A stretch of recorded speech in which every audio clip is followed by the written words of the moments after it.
Hello and welcome to the first ever episode of 50 Women Over 50, a podcast for women whose personal confidence is born of experience.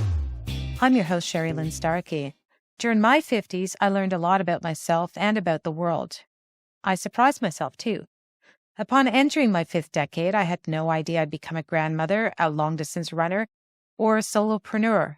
And yet I've done all these things. And of course, I never dreamed that this decade would have the whole world sheltering in place and living in isolation for months.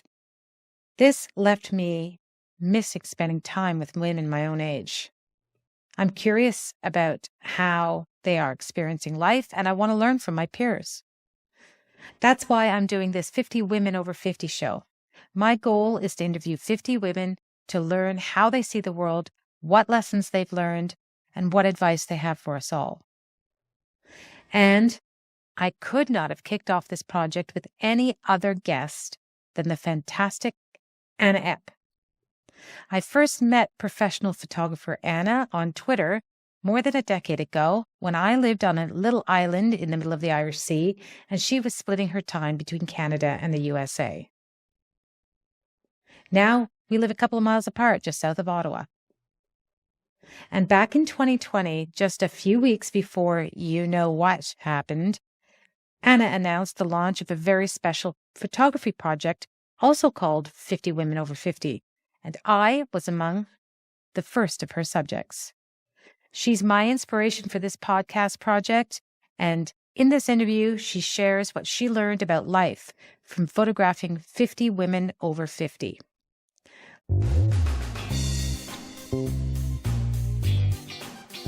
Welcome, Anna Epp, to the podcast. I'm so happy that you are here today.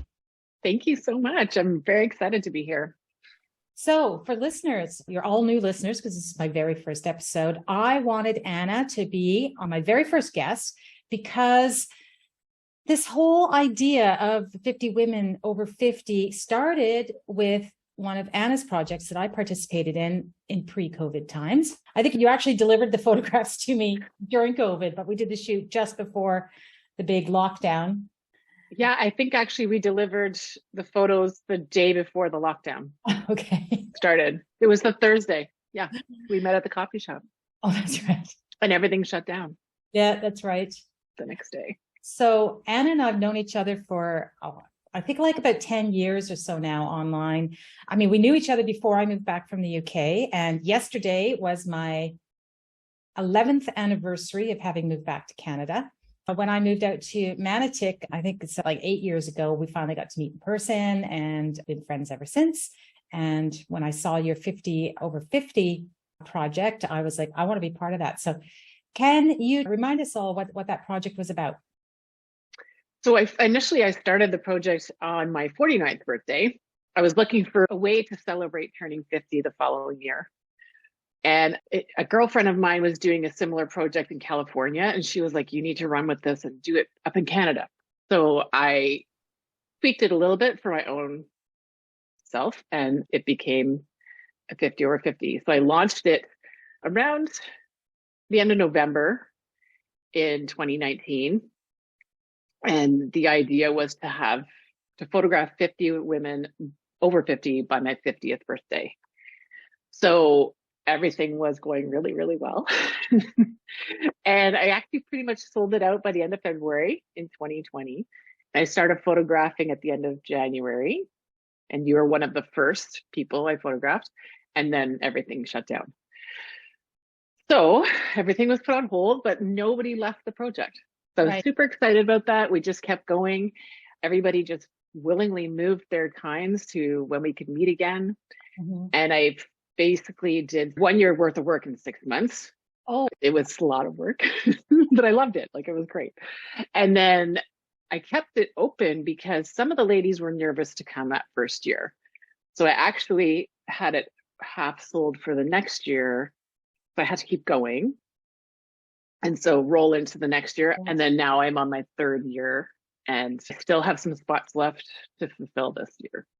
And how many women over 50 have you photographed so far? 130. Oh, fantastic. I think, yeah. I've And met so many amazing women. Like, there was a fundraiser associated with this, wasn't there? yes. So we haven't done our gala yet, which I am actually planning right now, and I hope to send out an email soon to everybody. So the idea behind it is a portion of the sales is going to the Cancer Foundation. So our initial gallery event was going to be at the foundation location. They've closed that to public now. So it's going to be somewhere else. But yes, a portion of everything is going towards that. So you started this project the year you were 49. So, but tell me, what did your 50th birthday look like? It's a little sad. I mean, I made it amazing. We were back in restrictions again. And so there was no having a party. So I just made sure that I made it really fun. I had lots of calls from friends. I had flowers sent. I had dinner planned that I made myself, but it's my favorite dinner, so that's okay. So we just stayed close to home. It was spent with family and lots of, I think I put out a little video to say thank you to all my 50 over 50 ladies, if not on my birthday, very close to it. But it was an emotional day because it was supposed to be a bigger celebration. But as with so many people, we just had to roll with it. And one day we'll celebrate really big. Yeah. A couple of women of my acquaintance had a similar experience where they're planning a big for 50th birthday blowout, like a world travel or a big party, something, and like none of it happened. A couple I know, though, it's like they're 52, 53 now, and they're actually doing it now and telling everybody it's their 50th birthday. Exactly. So some of the ladies in the project have done that very thing. Either they, because they couldn't go on their 50th, they did the portraits and are now going, or they've come and done them this year as part of their, I'm celebrating for a whole year this year because I didn't get to celebrate for my 50th. So it's been kind of fun like that. So I've had a good variety of ages, but definitely those 50 where they didn't get to do something. And so they're doing a year of me, and part of it includes participating in this project. So apart from, the obvious COVID surprise that we all experienced, what surprised you most about life after 50? That people don't think I'm 50. I think that I honestly feel like that's the biggest surprise, that when I tell people how old I am, they're often like, really? Like, I can't. And I'm always like, really, in a good way or really in a bad way? And they're definitely in a good way. I would never guess you were even close to 50. So that's probably like my biggest surprise, because after you spend 50 years on this earth, you might not feel it, but you still feel it. So what do you mean by feel it? Well, you might look in the mirror and go, yeah, I'm not as young as I used to. Or you see a photograph of yourself and it's next to one of you 20 years ago. Or you see an old photo from 20 years ago and you say, wow, that was like 20 years ago. But yeah, it's like. You remind me of a friend of mine sent me a photo recently. He was doing some cleaning out. He found a picture of me at his wedding and sent it to me. And I thought, I remember wearing that dress and I thought I was so fat in it. I would give anything now to be able to fit into that dress. Yes, I know that feeling. And a lot of women have that feeling, right? Some ladies, though, have taken this opportunity, especially during COVID, to like totally change that. And so they're like, I never was able to wear that dress, so now I'm wearing it.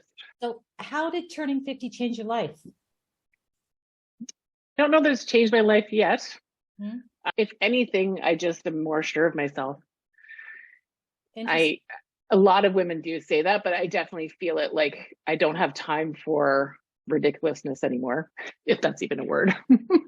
I just feel like I'm sure of myself. I know what I want, and I won't let that be compromised by other people's opinions. Which I think I spent more of my younger years like wanting to make sure I did stuff for other people and not enough time doing stuff for me. So confidence born of experience. Yeah, that's a good way to say it. So yeah, like maybe we just spend too much time worrying about all that, and we get to this point where we're like, why are we worried? Like, let's own it.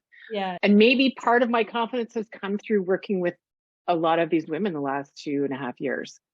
Because I mean, I've met women from ages 50 all the way to 80, and I've heard their stories, and a lot of them are like, oh yeah, like I had no confidence all my life, and here I am. And I'm like, let's give back to you then.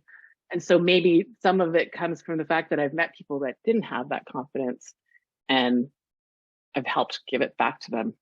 I do feel blessed with all these women I've met because they all have a story. There's different stories for everybody, whether it's something like that or changing their life or starting a new chapter or a new business or retiring. It's like there's always a reason to do this session for them. It's either celebrating something or marking a chapter. And so each one of those stories I take in and I work with.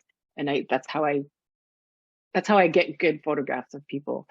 Listen to their stories, chat with them, and then you draw that out and people look fabulous. Tell me how people ended up using the photographs, the portraits that you shot. So some people use them for their businesses, like somebody I know. And then some, it's a personal thing. So some people have them hung at their homes. So in my business, everybody receives a printed portrait with their image because I'm a true believer of printed portraits. We don't know whatever is going to happen with digital. So while digital has become a great thing in the world, it changes.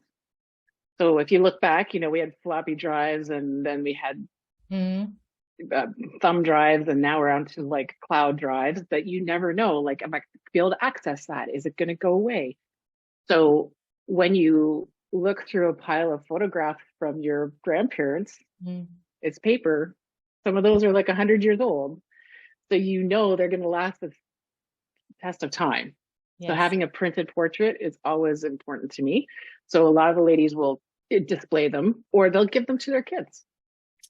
It's funny you mentioned that. Yeah. Because I framed one of the portraits that you did to me to my granddaughter, who at the time was 7, and she keeps it at her bedside table. And sometimes at night she puts it in bed with her to sleep, so she could sleep with her nanny. Oh. And when she travels, which she doesn't do a lot, but when she does, she brings it with her so she could put it up at her bedside table. Oh, see, so that's great. So you are with her in a portrait. Yeah. It's not, she doesn't have to open a phone. She doesn't have to look on a computer. She has that. Yeah. I mean, there is a lost art of people printing photographs.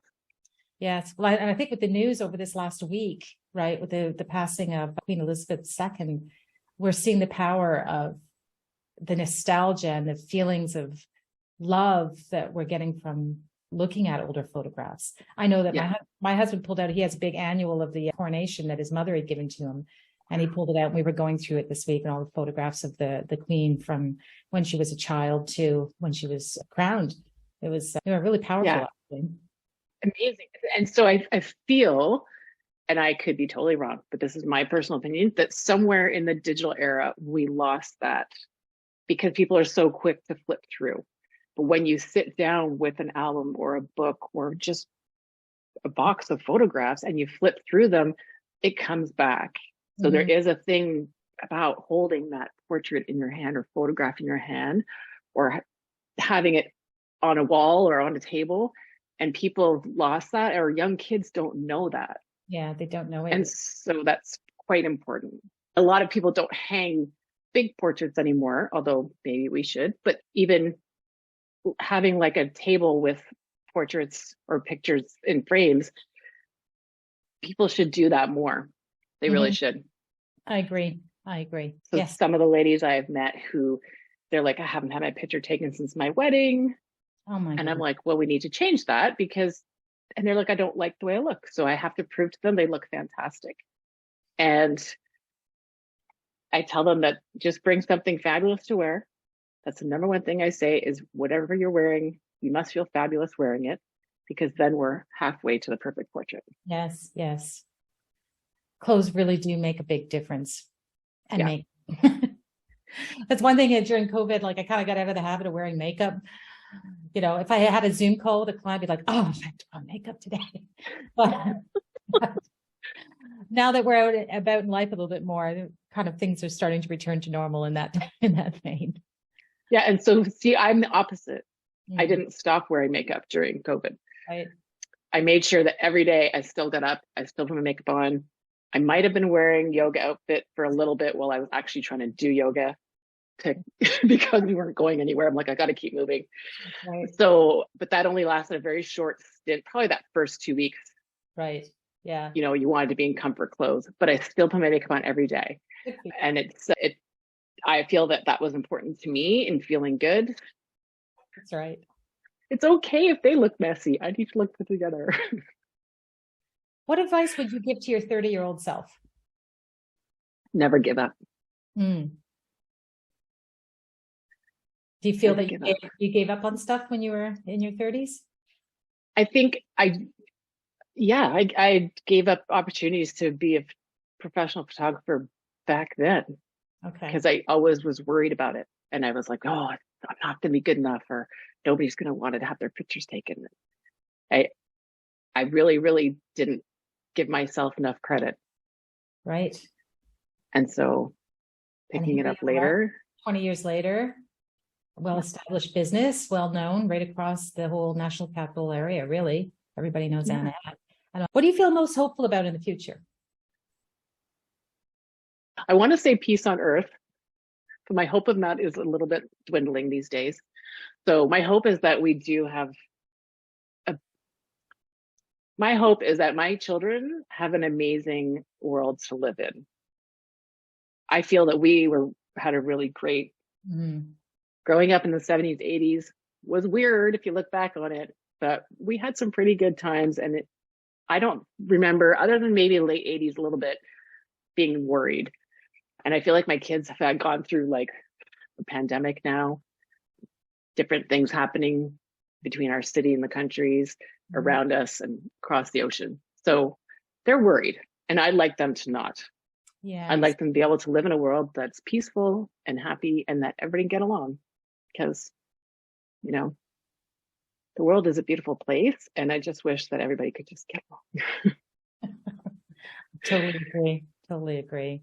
I mean, what you say about the time that we were growing up is right. Like no world wars, no depressions, we had some wars, but we weren't like sending, everybody under the age of 25, like our previous generations had been through. So I do think that we really, and the economic prosperity that we enjoyed, like unprecedented in the history of man, really. And I too, I agree with you. I hope that what we're experiencing right now is a blip. And that things soon get back on track so that the young people can grow up and flourish and, enjoy their time on this earth without a lot of hardship and worry. I know that's a heavy subject, but when you talk about hope, that's truly what I hope for. World peace would be beautiful, but don't know if we can get that far in 10 years. But if our younger kids or our younger generations can actually speak up, and because if you talk to the younger kids, they don't necessarily want to be part of any of that. And it's a lot of older people out there wanting to fight stuff, right? So if you just talk to the kids and they want just to live life and be happy, so let's help them have that. Yeah. So we've got some time for the quick round questions. So oh dear. Real fast off the top of your head, just tell me what comes to mind. And then if it doesn't sound right, we'll cut it out in the edit. Okay, so what are you reading, watching, or binging right now? Reading. I was reading beach reads because I was just at the beach, and I hadn't read a book all during COVID that wasn't business related. So I was reading Ellen Hildenbrand. I'm going to say her name wrong. Ellen Hillenbrand, Mary Kay Andrews. So they write all sorts of fun little beach reads. So I've consumed 3 of those in the last couple of months, and it's restored me again. Business wise, I don't know if I can say this on air, but you're a bad something at making money. Bad acting person. You can say badass. Okay, The Badass series by Jen Sincero. Okay. So I've been reading her. I do. And it's funny because I've read several of them now, but I also got into audiobooks. And so I listen to her when I'm driving sometimes. If I'm having I need a motivational day, I'll throw her on. Or Get Rich Lucky Bee. It's she's Australian. I'm blanking on her name. Again, her books, great to listen to if you're going for a long drive. sometimes I have to, not sometimes, once a week, I have to do on my lawn, which takes about 2.5 hours. So when I'm riding the tractor, I throw in a book in my ears and I listen to stuff and I drive around and I think about all the different things they're saying and I absorb it and then put it into play. So I enjoy those. I wonder if that's a 50s thing, because I started listening to audiobooks in my 50s too, and that it was mostly because I couldn't see anymore to read, and reading became a lot more work for me because of the glasses. So prior to that, my reading time was bedtime, right? I'd get into bed and read for half an hour, and then that didn't work anymore because I'd fall asleep with my glasses on. Okay, so that's the same for me, and that's how it started. What charity are you currently supporting or volunteering for? None right now. Okay. I mean, I'm still working with the cancer one for our 50 over 50, but I haven't actually been doing a lot. Mm-hmm. So I should get working too hard. You're working too hard. Well, I truly have been working a lot. I have very little extra room at the moment. So maybe once things settle down a bit more. Yes. Again, similar to me, just so busy throughout the whole pandemic, no time for fun or volunteering. All my career, I've always held 2 volunteer positions at any time. I'd switch them up every 2 or 3 years or so. But yeah, during the pandemic, I just, although I still volunteer for my professional association, the IABC, that's the only thing that I've really done. And even to find time to do this podcast, which is a creative project, not a business project, I had to wait for a client to wrap up a project. It's kind of funny. She's like trying to let me down. Like, we're going to stop doing this now. I was like, yay. You have some time. Yeah, I think maybe it's also because of pandemic, we weren't going anywhere. So how could I go volunteer somewhere? Yeah. So yeah, I really should too. I mean, pre-pandemic, every year I volunteered with the Run for the Cure. Yes. That's something that I did every year. I did a lot of volunteer stuff with the mental health. Right. So I should probably look and see what's going on. I mean, really, this is our first year back to having events. What app could you not live without? Okay, so I hate saying it out loud, but Facebook. Why do you hate saying that out loud? Because they're going to hear me, because I shouldn't like Facebook, but I do, but I don't. And it probably could, I mean, I could live without it, obviously, but I get my information there. I get updates from people, or I can update people, or find people, or look up people. So that's probably the one I'm on the most. Although I did go back to Twitter this year. Right. I took a very long break and it's been interesting. Twitter's definitely different than when we first started, which I think is how we first met. Yeah, when you and I first met, you're darn right, it's different. I'm totally online with you about this. Like, I have totally backed away from Twitter, and now I don't use it for information. I only use it to check up on my friends. Yeah, so that's what I use. Facebook is kind of like that, and Twitter, I kind of went back because I was missing some of the news pieces, but it's just, it used to be a very happy place in 140 characters. And now it's kind of like, it's turned into a place where everybody kind of complains about something. And the mob mentality there. Yeah. I've had to help a couple of clients out with that kind of situation. Yeah. So it's that mob mentality, or like people are hiding behind fake names or whatever, which, I mean, when we all started, we had different handles and stuff. But somebody mentioned the other day, I wonder what people would say if they had to use their real names. And I was like, why are we not forcing people to use real names now? What is this that you can make a name with like random numbers and years, some kind of whatever? Like that is probably where social media needs to get back, is that. Yeah. Well, because Facebook has always enforced that you have to use your real name. Well, not at the beginning, because I was Beach Mama on Facebook too, but they started talking about that. So I made the change to my real name. Right. See, I've always been Sherrilynne, because I figure it's not that common a name, so I don't need to make the name stand out. So yeah, no, and I had been in business for quite a few years, and I said to my girlfriend, I'm like, I don't know what to do. She goes like, right now, you're going on there, you're changing it to your name. So I was like, okay, you answered it for me. I gave similar advice to a client just last week when she's like, I don't know what I'm going to call my new company. I said, why don't you call it your name? Yeah. Because that's what you're selling is you. As professional, like I couldn't talk about work on that the same. And even now I don't necessarily cross over just because I don't want to break rules. You're not supposed to sell your business on your personal page. But if people look me up, they will know it's me and not be like, who's this speech mama and who's this photographer? Yes. She can't be professional if she's speech mama, but I can be. But yeah, I did change it back or change it to my real name. Is there an over 50 life hack that you'd like to share? Always be happy. Life's too short to be grumpy. I think that's my life hack. Life's too short to be grumpy. Like get up in the morning. And if you're having a little bit of a bad morning, just turn it around. Give yourself something to do to turn around. Look at the sunrise. If you're too late for that, go sit outside. Going outside always makes you feel better. Think happy thoughts. Disney said it best. Think happy thoughts. And you can change that and have a great day. Something I don't remember where I heard this, and this goes back to years ago. I was in my 20s when I heard this. You're having a bad day. Force yourself to smile. Yeah. By the time you keep forcing yourself to smile, in a little while you're smiling because then you don't remember why you're grumpy, and it just turns things around because smiling actually triggers endorphins and happiness in you.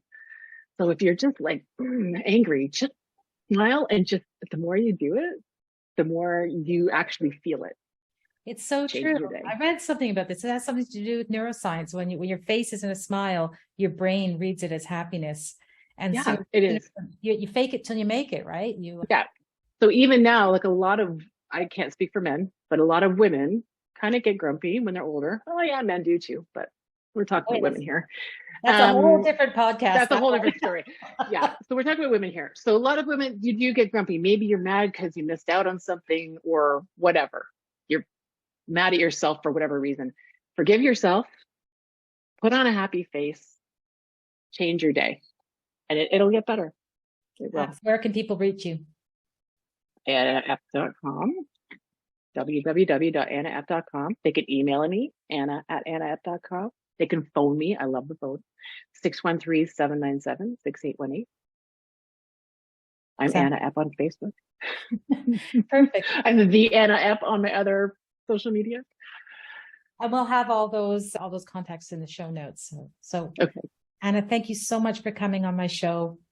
I'm super excited for this project. I can't wait to talk to women from all different walks of life, all different kinds of jobs about their experience of being over 50 years old. And I'm glad that you were able to help me kick it off. You're welcome. My pleasure. I'm honored to be the first. I'm honored. And there you have it. The first episode of 50 Women Over 50, a podcast for women whose personal confidence is born of experience.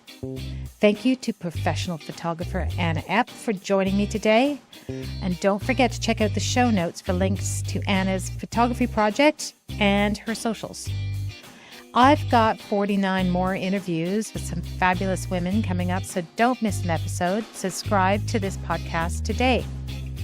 And if you have a second, please drop me a rating or a review on Apple or wherever you get your podcasts. Let's connect and create a whole community of wise women over 50 by sharing a link to the show with your friends and your connections. See you next time on 50 Women Over 50. I'm your host, Sherrilynne Starkie.